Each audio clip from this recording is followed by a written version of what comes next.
The world is a heavy place these days. Fires out west, political unrest, climate change, the Interim Final Rule. Oh, I feel it heavy, all of it in my heart, and I feel disconnected from lots of things. So what I intend to do today is try to reconnect. This is the Lancaster Farming Industrial Hemp Podcast. My name is Eric Herlock, and today we're going on a road trip. First stop is going to be Paradise Hemp Farm down in southern Chester County. Let's go.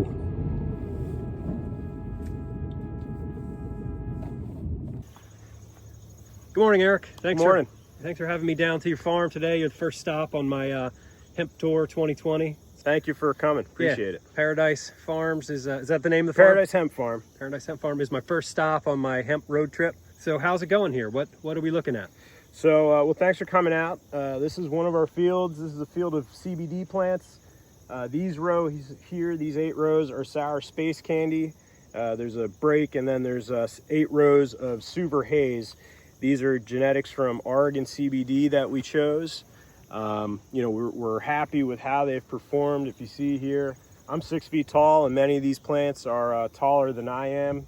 That's also a result of we planted in mid-June, and so we expected that we were going to have larger size plants. Generally everything has performed pretty well. This is a CBD field. Behind you is a field of CBG plants, also Oregon CBD genetics, and we're happy with how those plants have grown as well. If you see here, we have our flowers starting to form, trichome development, resin glands. If you walk around and you touch enough of them, you'll see. Okay. If you walk around and touch enough of them, you'll have sticky hands afterward. Stinky hands afterward. So what kind of challenges have you had this year?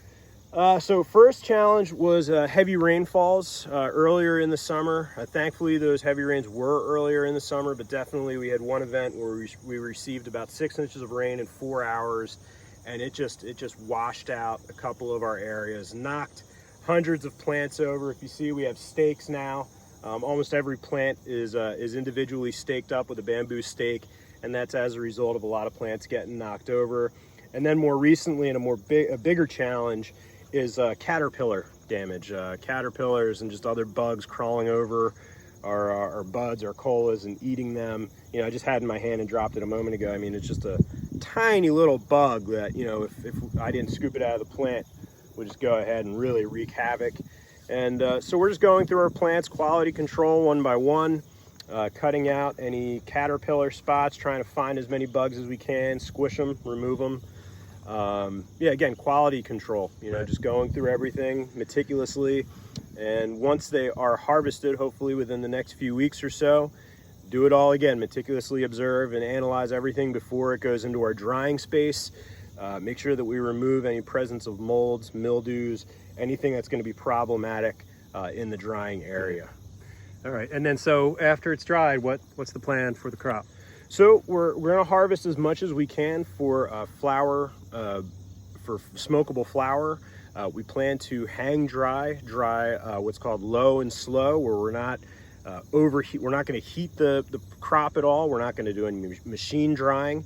We're going to be ventilating the space as well as possible, dehumidifying the space as well as possible, and drying our crop in a way that's designed to preserve terpenes, preserve flavor, preserve the odor, and the nice experience that you get from smoking or dry vaping the flower.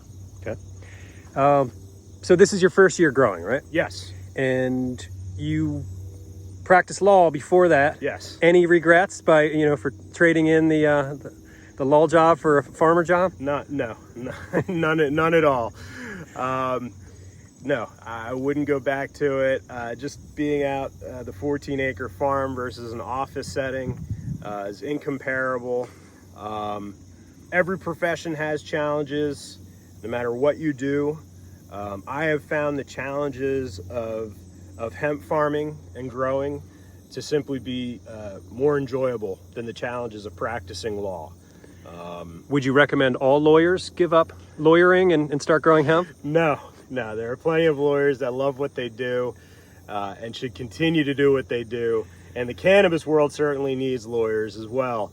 But I certainly don't miss the daily grind of what I was doing before. I don't miss waking up to emails, worrisome, concerning emails that need my immediate response. No, I don't miss that at all. That was Eric Trachtenberg from Paradise Hemp Farm in West Grove, Pennsylvania. Now we're going to shoot on over to Kennett Square and meet with Cynthia at Hemp-Alternative. Hi, Cynthia. Thanks for having me out to the farm today. Yeah, thanks for coming. Yeah, this is my second stop on my hemp tour 2020. So how are things going here at your hemp operation? Great. We just started our estate testing and some of our harvesting. So we'll be testing and harvesting every 15 days in a bit of a rotational effort to make sure that we get everything out at the highest quality and quantity, but of course not jeopardize the compliance. Right. And how many acres are you growing? So acre-wise, I would go plant-wise, we have about 9,000 CBD plants, and we have about 1,000 CBG. And so we have those across 3 different farms. So it depends on sort of how the farmers space their plants in terms of how many acres we're covering. Okay. And what sort of challenges have you been facing this year? Yeah, I think some of the largest challenges are following the new USDA guidelines that Pennsylvania has picked up, and that's just relative to making sure that we're following all the rules and staying compliant, and testing's kind of an expensive thing, so we've got that to deal with too. So any pest pressure that you've been dealing with? Of course, we've had plenty of spotted lanternflies. Actually don't think they've been doing any damage, but recently now we have, the caterpillars are showing up, so we're treating for that. Okay, what are you doing for that? It's a BT solution that they put on in the evenings. Right, and then so you mentioned when we were walking around about the testing that it seems sort of like a innovative way to test, where you're having the state test certain plants that are ready, and then they'll come back. Can you explain that a bit? Actually, the way our plants didn't have as much consistency as we had hoped as they were maturing in the field. So just to mitigate the risk, we've actually developed our own rotational schedule. So we have the state out, they test, we have 15 days to harvest. We go through and harvest those that we believe are the most mature and ready to come out of the field. And then we line up our second round of testing and then go back through and harvest a second round in terms of what we think's ready to mature at that time. And it actually helps because it spreads out our drying and our bagging anyway, and we're making sure we get the most volume and quality out of the plant before we run into a risk of any THC issues. So it's just maybe if you had a more consistent varietal, you wouldn't feel the need to do that, but I just felt more comfortable doing that. And then you built a dryer. Can you describe that a little bit? Yeah, so last year we modified a hay dryer to basically dry the buds that were bucked off the plants. And this year we've decided to move that into a mobile unit.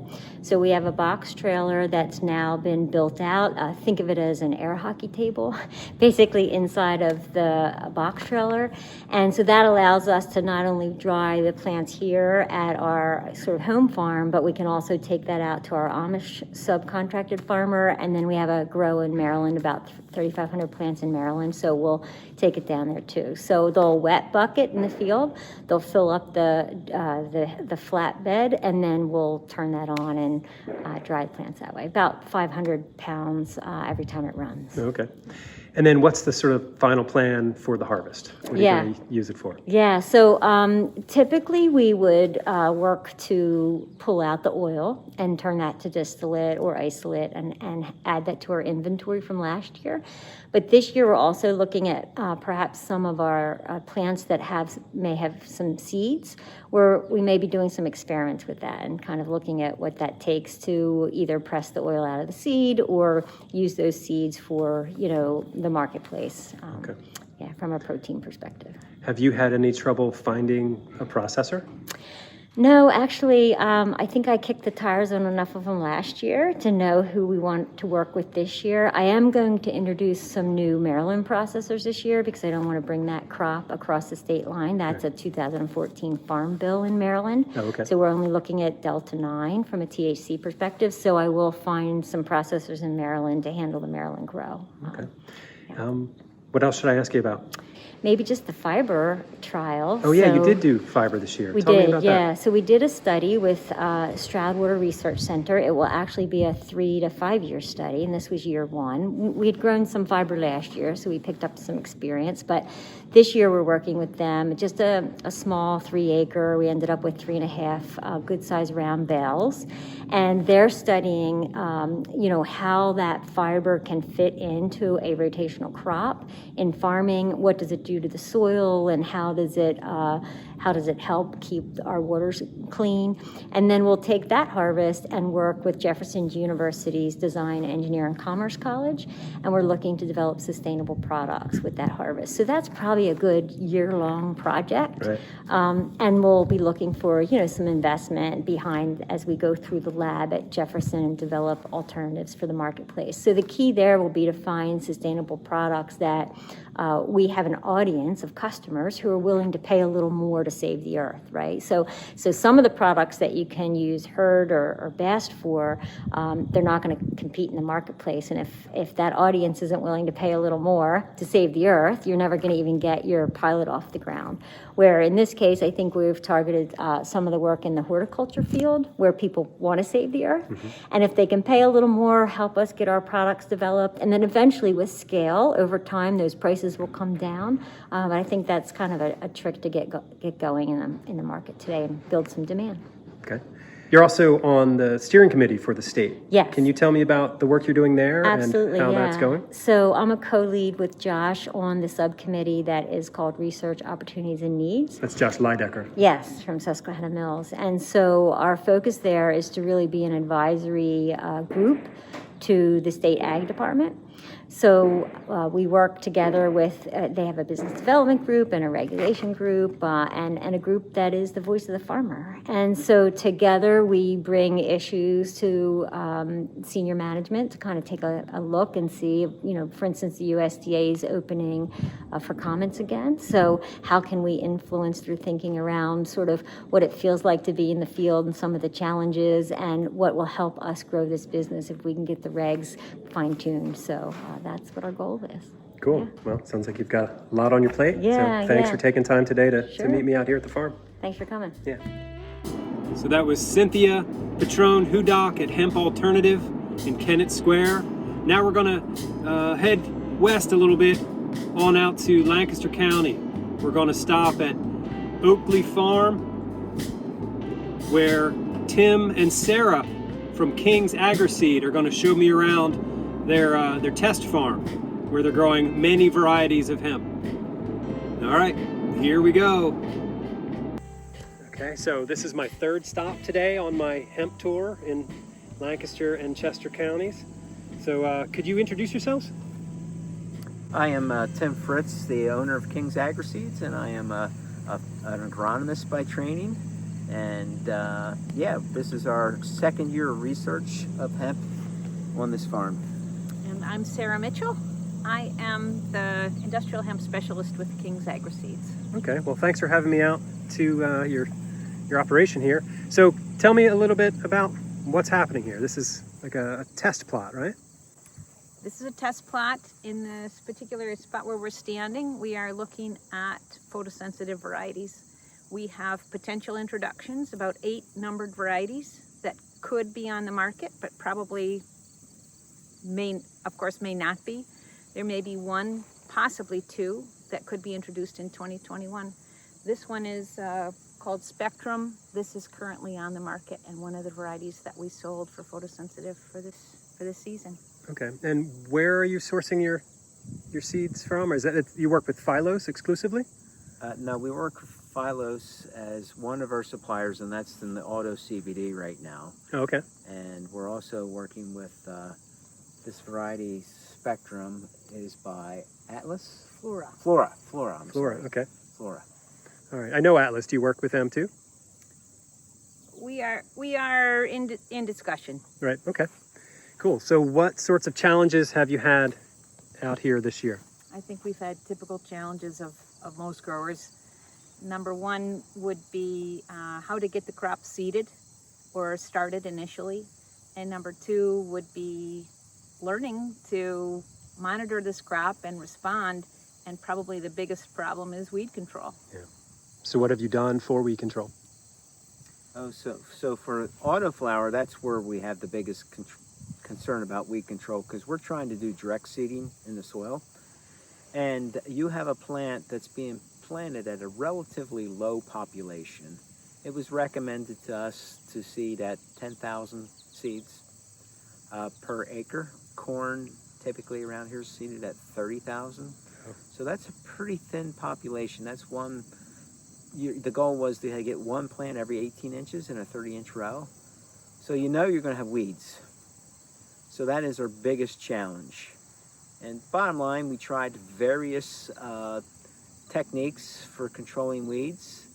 And we do like the idea of planting in a 30-inch row, doing some sort of form of cultivation. In our research plots, that was in the form of a rototiller.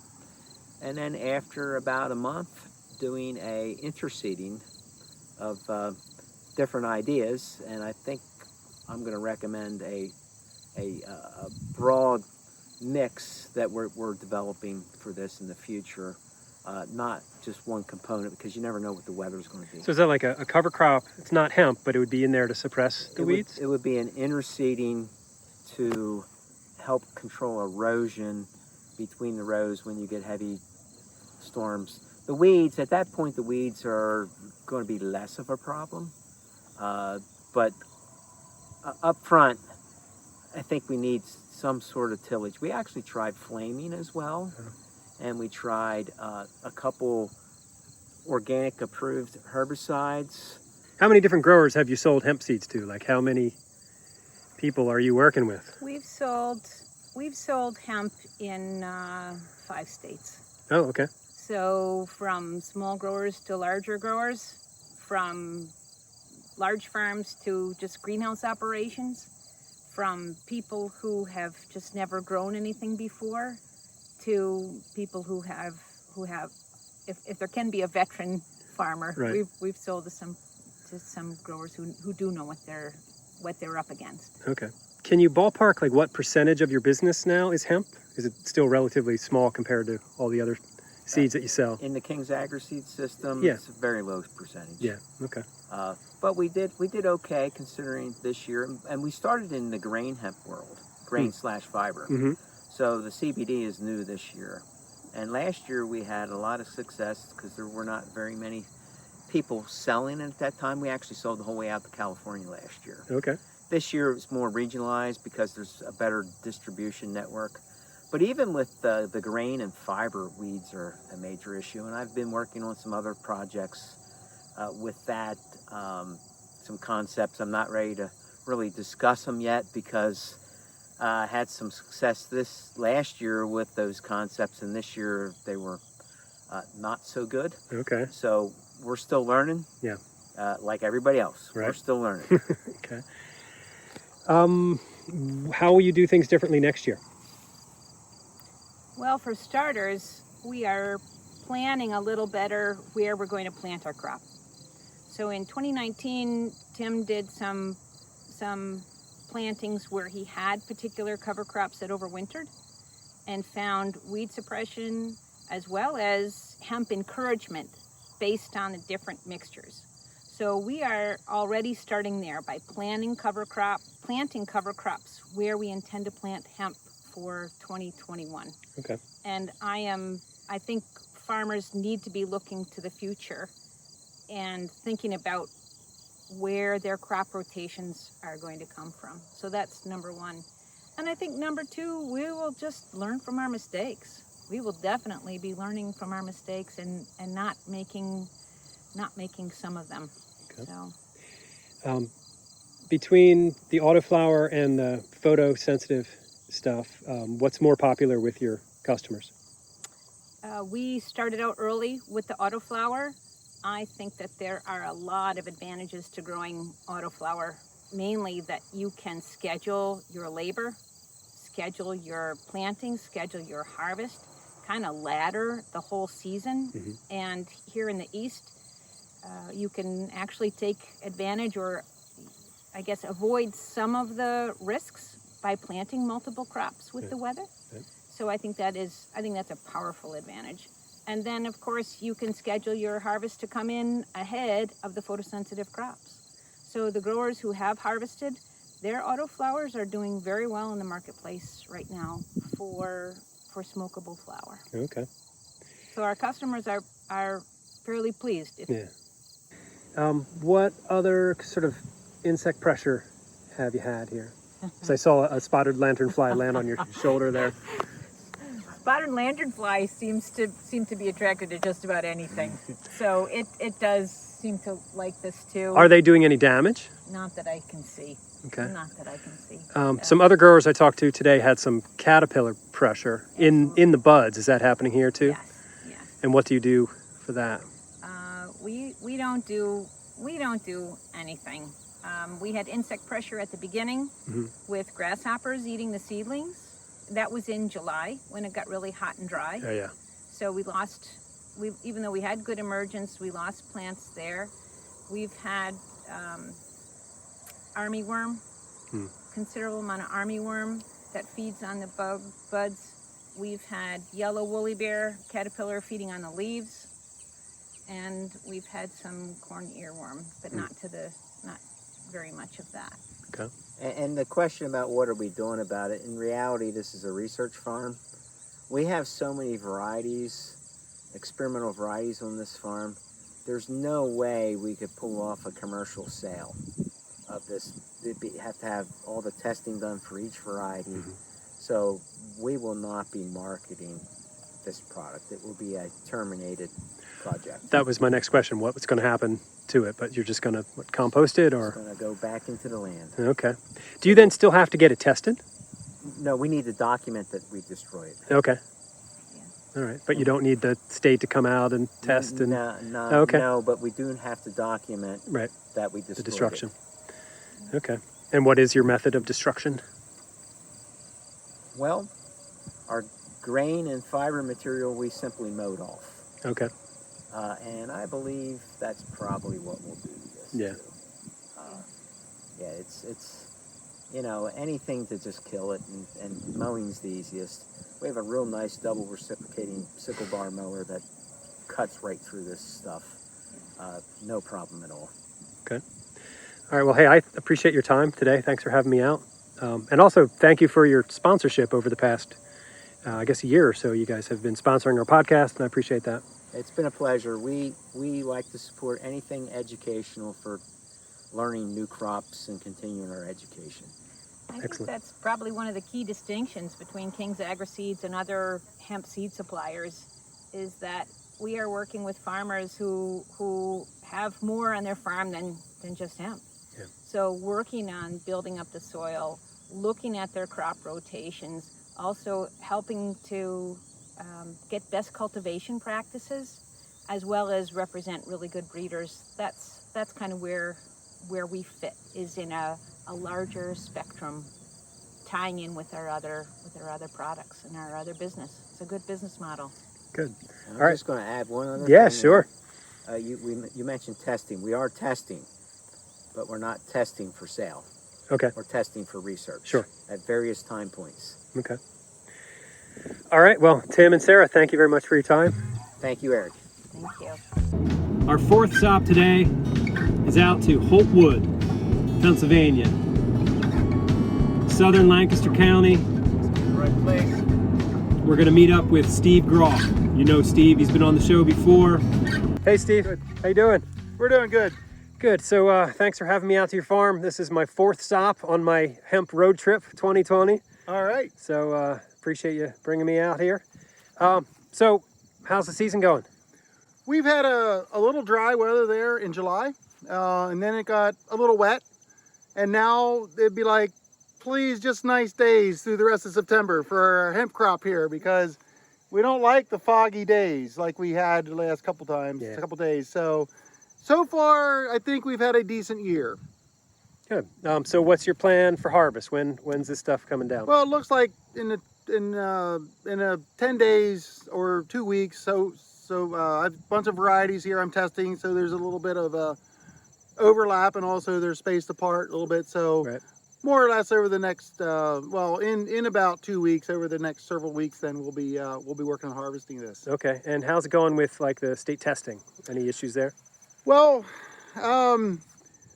I guess you could say we've had a few issues. The testing is certainly not consistent from test to test. And, with that being said, I think there's still a work in progress of nailing this down. Of course, I'm a proponent of let's just make it 1% and let's just make this just easier for everybody. And it accomplishes the same purpose. Yeah, take the burden off the farmer. Yeah, so that's frustrating, and I would say that I was very happy to hear the USDA has opened up the comment period. Nothing else, I see that as a positive sign, meaning they're willing at least to hear and listen. And I think farmers are frustrated enough now with the testing aspect, with the harvest window they're giving us. It really does not work in real world. I mean, just for instance, the last 3 days here, I couldn't harvest if I had to because it's been wet. You can't harvest wet hemp. And from the time they test till you get your test back, and then until you get your clearance letter, sometimes it's weeks. Yeah. So that's been a problem. I think it's being addressed, but we'll hope for the best. We'll see, right? Have you heard of any farmers having to destroy crops because they're hot? I have heard of some, and I know that's kind of being a little bit of a work in progress there. And that's one of the contentions too, because in the context of everything here, we know that we can take the THC out of processing. So I know that's one of the things that they want to get involved with, is trying to have other options to instead of destroying it, to actually use it. And then I understand there's going to have to be some follow through with that. But and here I am. I'm testing new varieties. There's not many people out there doing that. And what if I get a variety that, in all good conscience, it tends to be hot? Am I going to be penalized for that? And that's just some of the questions I'm asking in the context of all this. Yeah. Apart from some of the weather issues, how about like weed pressure or insect pressure? So I haven't seen much problems with insect pressure. And as far as weed pressure, you always have weeds no matter how you grow. And so it takes some time and effort, money, expense, whatever, to control the weeds. And now with plenty of moisture, the weeds grow too. And so we just had to try to keep up with that. I've gotten a little behind in some acres, but as you can see right here, this stuff's pretty good. So yeah, we're on top of it, Okay. but I don't think I'm ahead of it. Yeah. Last time we talked, you had mentioned your own sort of vertical integration and your own brand. How's that going? Yeah, so I am coming out with my own brand. Cedar Meadow Farm is the brand, and we're actually using our dog here as a mascot, our dog Grizzly. He's not going to pose for you now, but so anyway, it's coming together. But I know why a lot of people don't do this, because it's hard. It really is, to get everything lined up from extraction to bottling and everything is tough. And I fully understand that it's a crowded market out there, but I really wanted to take things kind of under my own, to determine my own future, Sure. rather than just sit on biomass for a year. Don't want to do that again. Do you still have some from last year? We're still going through some of last year's stuff, and we're just about ready to harvest this. So, yeah, that didn't work out like we thought last year, but we'll see how this brand works, and we're looking forward to it. But What kind of products are you making? so we're going to initially start focusing on the pet market for pet CBD, and working with various aspects in that whole realm. But we're also going to have for people as well, of course, and then we're going to get into the salves and creams for people, and some of the different. And as we grow and as we get established, it's life would be easy if we had all the money in the world. I know that's not the answer to anything, but we're going to bootstrap this pretty much. Yeah. And as hopefully as things, proceed, we'll be able to expand. And we're definitely not rushing to the market on this. This is something that's been, about 9 months now in process, and we're still a month away from actually selling the product. Okay.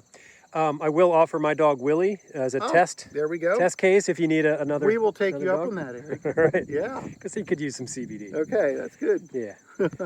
Cool. So what other concerns do you have? Well, it's, the concerns I have right now is the things that, aside from the normal farmer concerns, the weather, we understand that. We're farmers, we deal with it. I've been a lifelong farmer, 3rd generation here in this farm. And I've never experienced some of the stuff, the regulatory things that frankly just seem, I'll say, unfair, or they just don't make any sense. And so, that's a big kind of a question mark out there in the future, and to try to see and understand where this industry is going. Does USDA want this to be a legitimate crop for farmers to grow? Is the pharmaceutical industry trying to temper it? I don't know. You would think they might be, because it threatens them. And I understand that, but if the USDA is really at our back, they need to step in our shoes. They need to have people at the table making these rules that are farmers. And the way these rules have come out now, it's pretty obviously, it doesn't seem like there were farmers there at the table. So I'm just saying we need to have input into this.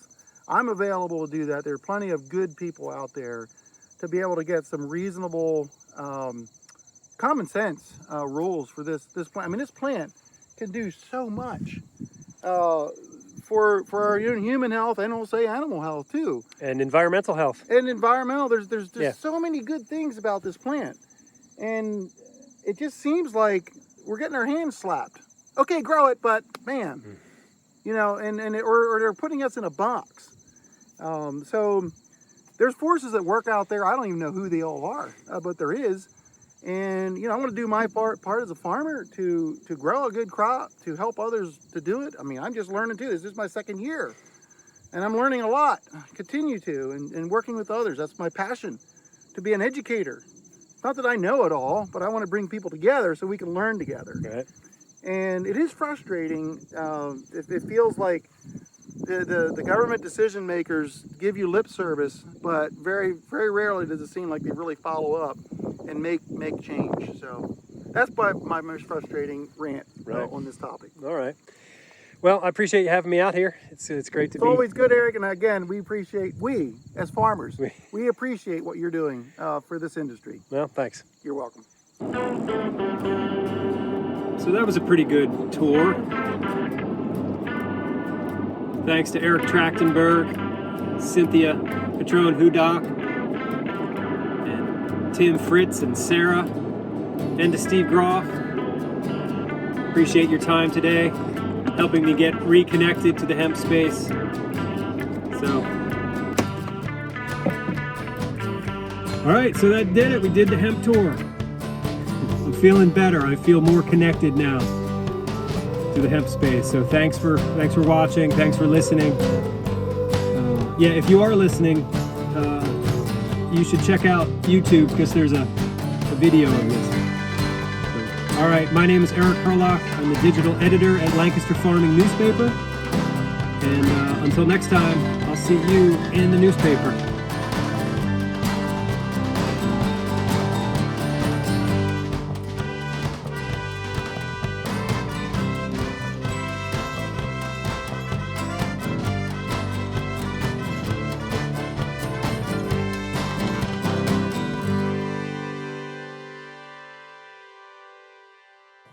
Industrial hemp. Today's show was episode 101, is copyright 2020 by Lancaster Farming Newspaper, part of the Steinman Communications family.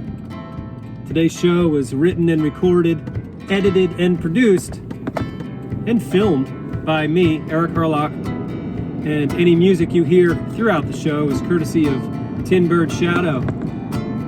We'll be back in a few weeks with more interviews, more nuggets of hemp news, and all that stuff.